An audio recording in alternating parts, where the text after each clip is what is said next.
Hey, you're alive. I'm waiting for my computer to catch up to you. Um, okay, so we'd like to welcome you to Fabric Chicks Live at noon. We are, so we do this for the last, I don't know, since March of 2020 or whenever the world kind of went crazy. We've been doing these lives. We started out, for those of you who are kind of new to following Fabric Chicks, we started out doing it 5 days a week at noon, so you guys would have something to look forward to, and you could eat lunch with us and chit chat. And at first, we were really organized with different demos and techniques and projects every day, and we about went crazy. So then we went down to 3 days a week, and now we just come live to you twice a week. Well, really 3 times a week still, because we do on Wednesdays. We do Wild Wednesday live at 2, and you can follow us on Wild Wednesday live. Um, the Facebook page that is Wild. Just search for Wild Wednesday Live and follow us. There, Raylene and I interview 3 or 4 other shops or other vendors from the Quilt Craft Sew Mall. So you're always learning something new. It's built really kind of a great community. Um, I think a lot of us are out there, and with COVID, we weren't able to get out and about. So really, everybody's kind of just found it's kind of like a new home with new friends and new places to be inspired. So that's kind of what we're doing. But as we have evolved and we're getting back on the road, we're doing shows again, and we're still running the shop, and we're short staffed like the rest of the world. So we're just kind of a work in progress, trying to figure out what works for us. Being short staffed, we can't offer all the services that we offered before COVID. It's killing us. So we are, hey Anna, hey Ellen and Christy and Dorothy, welcome guys.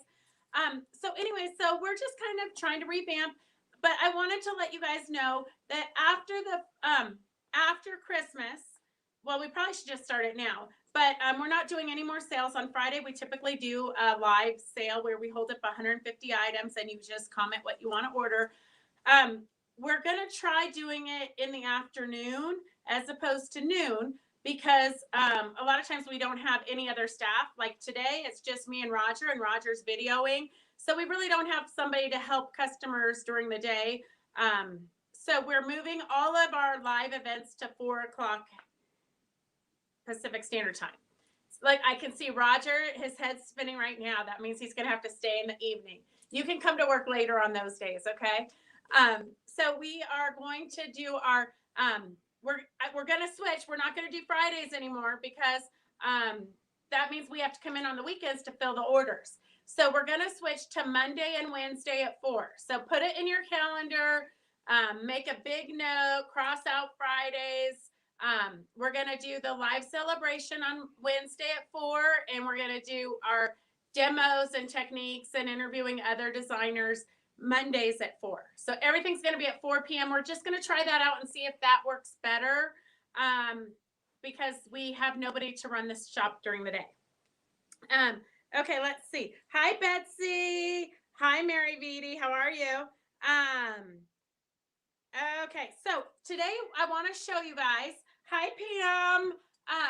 So I want to show you some new things that we got into the shop, but I also want to show you we had a great time.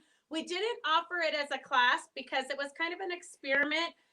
Doris, who taught us how to wet felt on Saturday, she is kind of famous in our community. She raises sheep. She helps with the FFA and all that agricultural stuff. So she raises sheep, and she came in and taught us how to wet felt. She thought we would hate it because it's such a long, laborious process, but it was absolutely fun. We had a great time.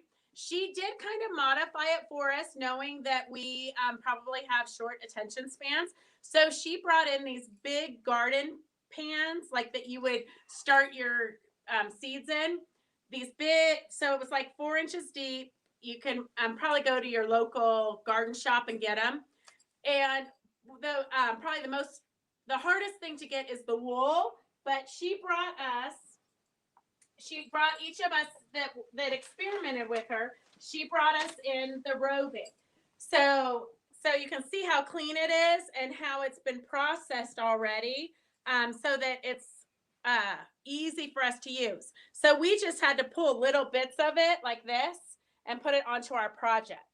And she hand dyed a bunch of different colors for us. So she brought it to us like this, so that we had lots of different colors to choose from. We had, I think, 3 other papers with choices. So you can see I used all of my olivey green, but it was kind of fun because you take 2 colors and mix them together to create whatever color it is you want to achieve. So that was fun to learn about that. So what we did is we took a base of, and since we were experimenting, there were 3 of us in the class. We each took a different color. I had the white. Christy, I think, had brown, a little like a medium brown. And then Mary had a dark brown. And that's just the natural color that comes from the sheep. So for us, we have a lot more access to the light brown because that's Doris has a lot more of those sheep. And it was very interesting. There are over 700 varieties or species of sheep in the world, but the U.S. only has 150 different species. So that's kind of interesting to know. But the reason that wool is different from other fibers, so it's different than llamas, it's different than, even though people call that wool, only sheep can have wool. And wool has like a tiny little nub on it. It's microscopic, so you can't see it, but it has a tiny little nub, and that's kind of what helps for it to felt. So it's kind of a fun class with lots. Doris wanted to make sure that we learned about the sheep and about the wool and about all the different properties of it and that good stuff. And you know us, we just wanted to get into the project and make something. So with the wet felting, we layered. Christy Lee says, "Good job, Beth. You remembered." Yeah, I know. Facts, useless facts, sticking in my head forever. Actually, Doris was just in and she reminded me. But I was close. I said 125 and she said, nope, 150. So I was close. I was listening during class. So this is the project that I made.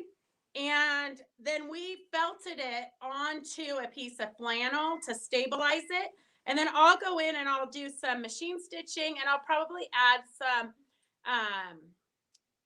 hand stitching, flowers and different things also.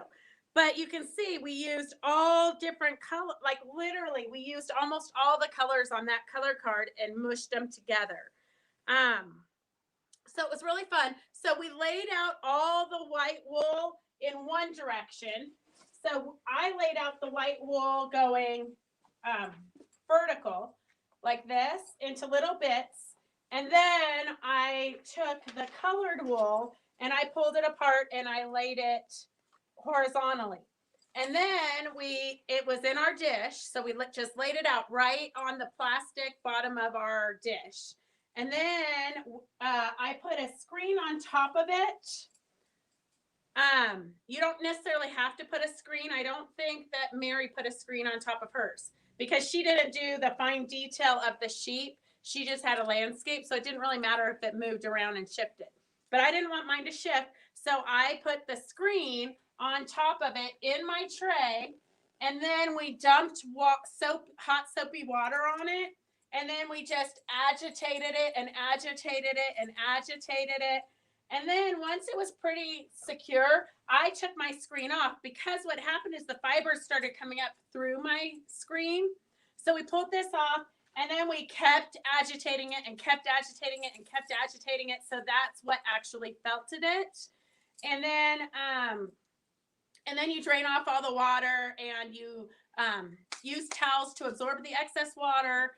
And then you can go in with a needle felting needle, and fine tune it with a piece of styrofoam underneath it. You take a little needle and you just pinprick it in. So you can see here, where it starts. I don't know if girls can really see it, but you can see where the wool starts coming in. That's because it's been shoved in with that needle felting, so you can fine tune it. So that's how I was able to put trees in here and to make the sheep's face not as mushy as it was. Um, okay, let's see. Doris is amazing. She's so smart. Thank you, Dorothy, on the schedule change. I'm hoping, Mary, we're not going to stop. We're just gonna move to the afternoons. All right. So let's see. Hey, Clark, how are you? How's Joanne? So this one, because the agitating and the wet felting does take a little bit of time. So in the same time that we were doing that, Doris just sat there quietly and took her wool and a piece of flannel and a styrofoam and dry felted this. So at the same, it took a lot less time to dry felt it than to wet felt it. And this is the result that she got. So all she did is lay the fibers down. And I have not experimented with the silks and the wools, but you have to, according to Doris, you have to use the wool as a base because it's the nubs in the wool that will make it felt. So if you just use silk fibers or you just use llama fibers, it won't actually felt. That's probably why when we do the silks, we have to use the glue to fuse it. I'm not sure though. I haven't really looked into it, but I would assume that's why. So here, if you want to get up close, you can get the two landscapes and you can kind of see. And for those of you who are really, really observant, you might notice that I have a little bit of Angelina in mine. I found a small little package while I've been cleaning, so I had to keep it for this project. Rondi, we're changing the lives to Monday and Wednesday at 4. So hopefully you'll have all your doctor's appointments out of the way and you can watch. The only felting I've done was when I knitted a wool sweater for myself and washed it by accident. So then it became a Barbie sweater, Rondi, when you washed it. So that's, wool is kind of more delicate than other fibers. So you don't want to just throw it in the washer. It will felt up. So that anyways is our experiment with the wool felting. As soon as Doris can get us some more fibers, because Christy's been looking into a wholesaler for it. As soon as we can get some more fibers, we'll offer a class. I think we're going to do a vase with flowers or something. That might be a little bit less intimidating than trying to come up with a landscape. Although those of you who watch us all the time, probably coming up with a landscape won't be that hard. So let me see here. Felting needles are wicked. Yes. And especially because you're just poking like this, like crazy. You're poking. And so Doris, I made Doris a little bit nervous. She did several times tell me to watch my other hand because as you're poking, you could catch yourself. All right. So that's it. If you guys have any questions on felting, let me know. We can always ask Doris, who's the expert, and get back to you. Because really, we just had so much fun playing with it and creating. And it's so much quicker than like if we had actually appliqued all that. So that was kind of fun. Then the next thing that we have, we've got a lot of new. I know you guys that follow us on Facebook and Instagram. You see the posts that Christy puts on, which thank you, Christy, for doing that for us. But we've got a couple of new things in. This, a lot of you wanted it before, but we sold out of it. So this is back in stock, and it is minky.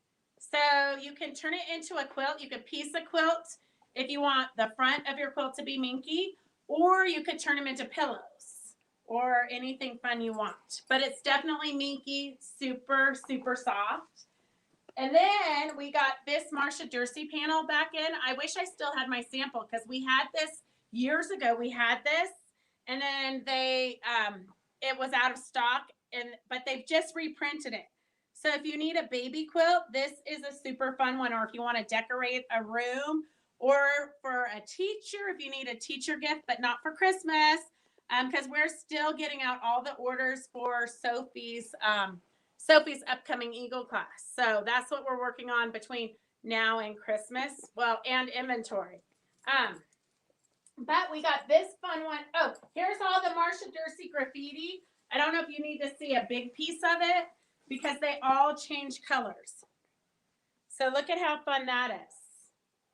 And we didn't have all these colors last time we had it, but we did have this one, which is my favorite, which makes amazing leaves. I know it looks kind of like weird, but I used this on a big leaf in a sunflower. It was amazing.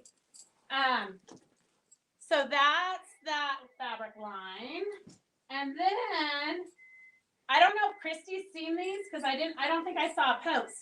But these dragonflies just came in for you dragonfly ladies. I know Penny's probably not on, but look at how gorgeous those are. They kind of like they're very illuminated. I know that's a big word. Okay, let's see.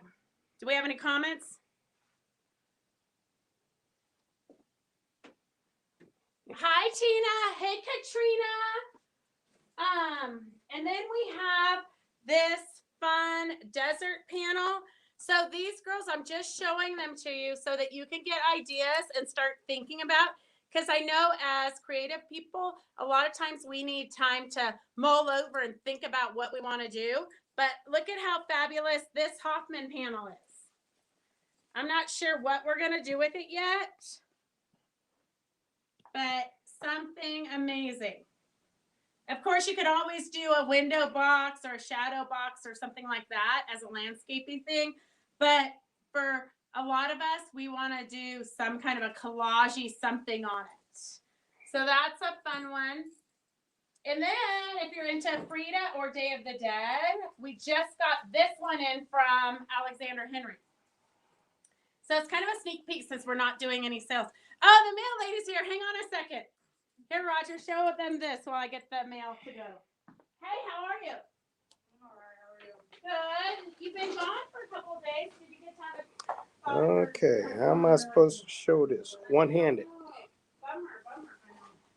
All right. Thank you. Okay. Okay, girls. So that is... Did you show them this? I tried. Okay, so this one, I think what we're going to do with this, because if you look, they're already banners. If we fussy cut them, see that? If we fussy cut it, we can turn it into, they're all different directions. Oh, okay. So if we fussy cut this, we can turn them into banners and create a banner, you know. So that is that. So that's all I have for today. I just want to remind you, we are going to be switching to 4 o'clock, Mondays and Wednesdays. Lynn says you're doing great, Roger. I know, poor Roger. But the mail lady was here. I had to get her the mail that was ready to go. Winky. I'm getting ready to make those Winky panels into pillows for my daughter and son-in-law. They are so pretty in person. Oh, Minky. I know. Autocorrect. Minky's not a word, okay? So autocorrect's going to correct you every time. All right, so I don't want to stay too long because we got a lot of mail to get out. But if you girls have any questions, or if you know what you want us to demo, or if you need us to refresh you on something, if you've got last minute gifts and you need to know how to make the coasters again, we can show you that really quick. If you needed a quick demo on how to do binding, let us know. Otherwise, we will see you girls Wednesday at 4. Have a good night. Go sew. Do something creative. Bye.